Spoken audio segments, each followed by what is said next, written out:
Yemen, situated at the bottom of the Arabian Peninsula, is one of the oldest and most beautiful of the Arab states, and home to over 12 million people, most of them Muslims. And for almost 4,000 years, life has remained pretty much as it always has been. These are the faces of the Jews of Yemen, perhaps the oldest Jewish community in the world, with an unbroken thread of language, culture, and tradition dating back to the days of Solomon, 950 years before the birth of Christianity. For almost 3 millennia, the life and belief of these Yemeni Jews has remained the same. Mrs. Zindani of the Zindani family from Amlach still makes bread the way her grandmother did, and Mr. Zindani still works the mill the way his grandfather did before him. But for centuries, there has been a daily prayer on the lips of the Jews of Yemen, the desire to return home, to return to Zion. In 1948, the State of Israel was born, and the General Assembly of the United Nations adopted the Universal Declaration of Human Rights. In 1949, the Imam of Yemen sanctioned the return of the Jews of Yemen to their religious homeland, the new nation of Israel. The question was how to get there. They trekked south on foot. With their possessions reduced to what they could carry on their backs, they arrived at the British-controlled airstrip in the port of Aden, where Operation Magic Carpet carried them to Israel. But not all the Jews were willing or able to leave. Then, in 1962, civil war in Yemen brought about a strict revolutionary regime, and the doors of immigration were shut. For close to 30 years there was total silence. They were denied all contact with their families outside Yemen and deprived of basic human rights. And while Mrs. Zindani was still baking bread as her ancestors had for thousands of years, her daughter, who she hadn't seen for 30 years, was at a supermarket less than 2,000 miles away, connected only by a common prayer, a prayer to be united with their loved ones. The Israeli government was unable to do anything, and it would be up to individual people to finally win freedom of communication and travel for the Jews of Yemen. אני זוכרת הימים שבאמת היינו כל הזמן בוכים יום ולילה. אני ואחותי הינדה הייתה באה אליי ואני הולכת אליה. זה ממש היה עצוב כל הזמן.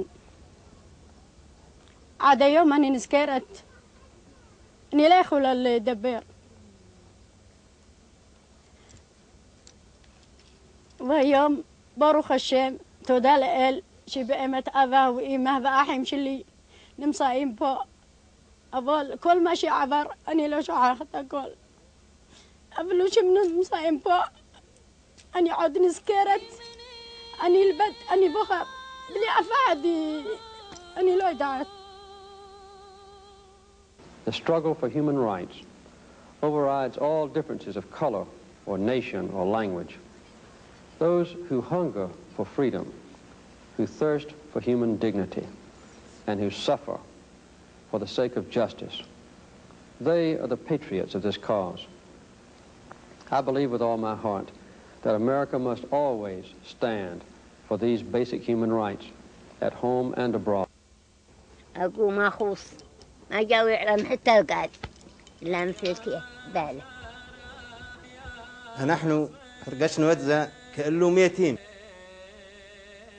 إلا يخالط لسلاوحة مختاب أو لسلاوح ما عشان نحن راسين ويسلونوا بمصباحات من الفناش رشيم وحميس شانين بوه ونحن لا يخليم لا دبر التلفون لو لسلاح مختاب معف بن آدم.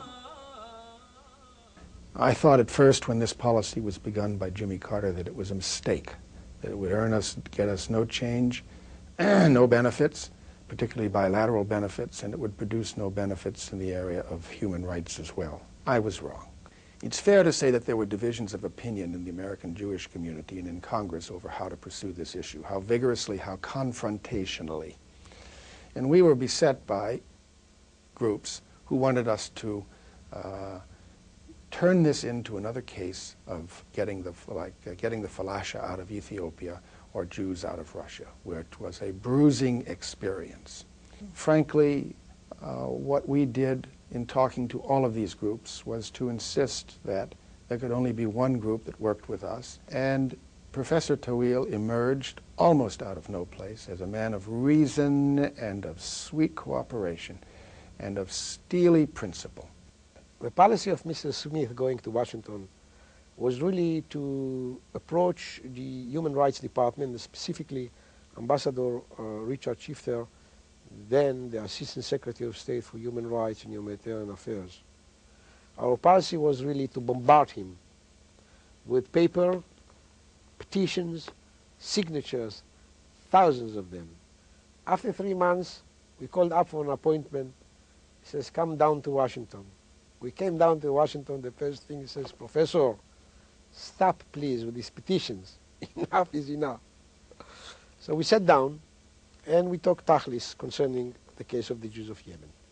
مثل ما قتل يده مني بالماء وناخذها صعدة ما جعل فيه إلا منه يصباره جدا بيت ما به زيه في الدنيا وكل ما يشلوله راح ضاع الأصفى ما جعل إلا منه يصباره أول فيه.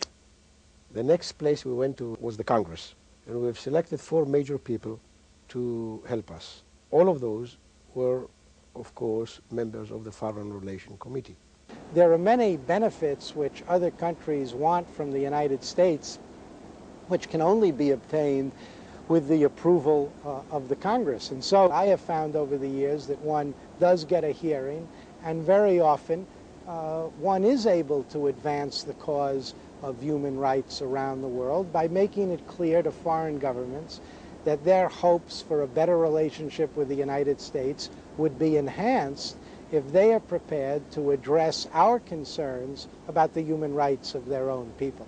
Congress was very, very much interested in the situation of the Yemen Jews, and they worked very hard, put indeed pressure on the executive branch. We looked upon this as an issue that had to be resolved if you were going to have stable, long-term, improving relations with the United States. It was basically left to me to make a decision as to whom the government of the United States would recommend in the circumstances. At the time, I reached the conclusion that ICROJOY and Dr. Tawil were the people who, in my judgment, could be most effective in that regard.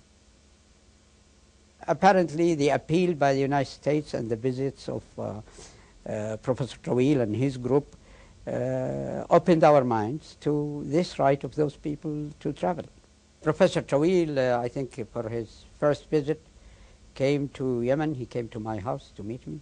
He was very, very helpful in facilitating the passport issuance and the travel. In the late 70s and early 80s, with the new constitution for the Yemen Arab Republic, which gave the freedom of travel for all citizens, that became apparent that we had no right to restrict their travel. No Arab states came and protested. Actually, Syria followed suit immediately when they found what we are doing, and that has been taken by the outside world as a good human action within human rights. The Syrians more or less followed the same rules that we did. They were the 2 Arab countries which had a community, a Jewish community, who were not earlier allowed to travel.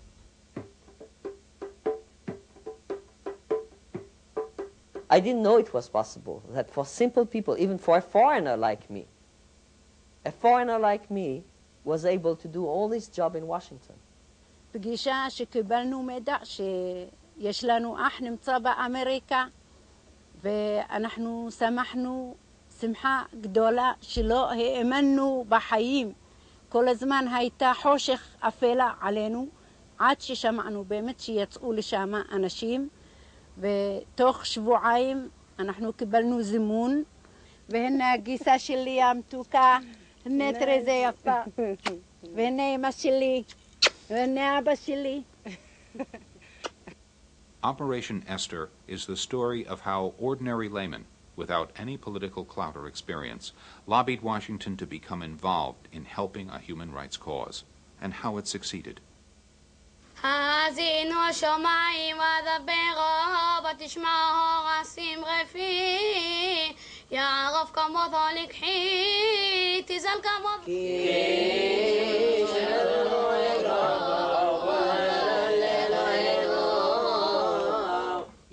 يعرف كم وطار لك هي تزال كطال امروثي كسيريم على ذاشا وخربي بيم على عيسى يبسام كمطرا الفاني تقبلت كلا طالع ممري كروحي مطراد نشبين عداتها. We began to feel that we were actually going to be able to do some good in the world, and it's something that I count, as I look back on my time in the State Department, as one of the most positive experiences of my career.